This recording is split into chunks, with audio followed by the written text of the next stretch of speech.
and captains of the temple, and the elders which were come to him, be ye come out as against a thief, with swords and staves. When I was daily with you in the temple, ye stretched forth no hands against me. But this is your hour and the power of darkness. Amen. He gave them their hour. He gave the devil his best shot. He said, while I was in the temple, you didn't mess with me. But this is your hour. We've got hours to come at us. Are we going to be able to stand? He let the devil do what he wanted to with him. And he said, give it your best shot. This is your hour. Because after his hour was up, amen, he done all he could. That's all he could do. He had to sit back and admit defeat. Because he went and took the keys of hell, death, amen, and the grave. He conquered all. But he paid the price. He went beforehand, knowing what he must do. He went into the Garden of Gethsemane. Amen. If we don't go and spend our time in the Garden of Gethsemane, when that hour comes upon us, we will be destroyed. We will be overtaken. We will not be a survivor. We will not be an overcomer. We won't be able to defeat the devil if we don't spend our time in the Garden of Gethsemane getting ready. When that hour comes at us, it will overtake us.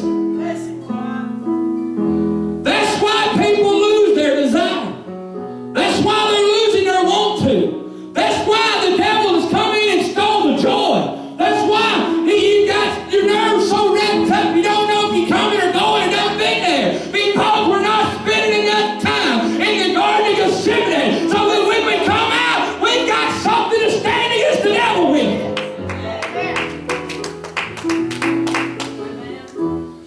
But we want to stay in the Garden of Eden.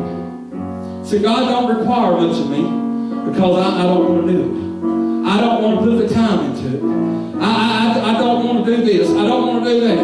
Lord, I just want to stay home. Or, Lord, I just want to take a nap. Or, Lord, I just ain't got time. Or this right here needs to be done first. No. Well, where would we be tonight if he had found something better to do than to go into the Garden of Gethsemane? Where would we be tonight if he had put us second instead of fulfilling what he needed to do? Amen? He didn't have to, but he did.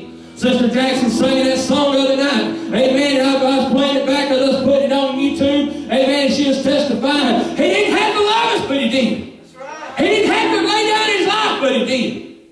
He didn't have to spend those hours in agony praying until his sweat became his blood itself. Because he was so agonized. He done stayed there so long and praying. He crying out. And he spent so much time alone. Amen. But when he came out, he was ready to face the devil. But too many churches and too many folks in the world today, they don't want to go out of their way to worship God. They don't want to go out of their way to be pleasing to God. They don't want to go out of their way to do one thing for the Lord. But yet when they get in trouble, God, where are you at? I need you now. And he's sitting there and thinking, well, I needed you all along. Where was you at? I gave my all for you. And you can't give me a few hours out of the week.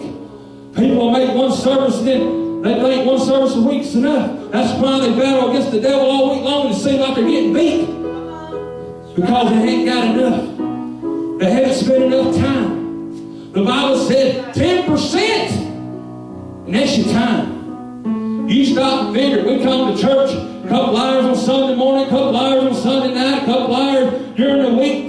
You add all that up and you see if that's still 10% of whatever the whole week is. We still fall short. That's right. And we moan and groan because we have 3 services a week.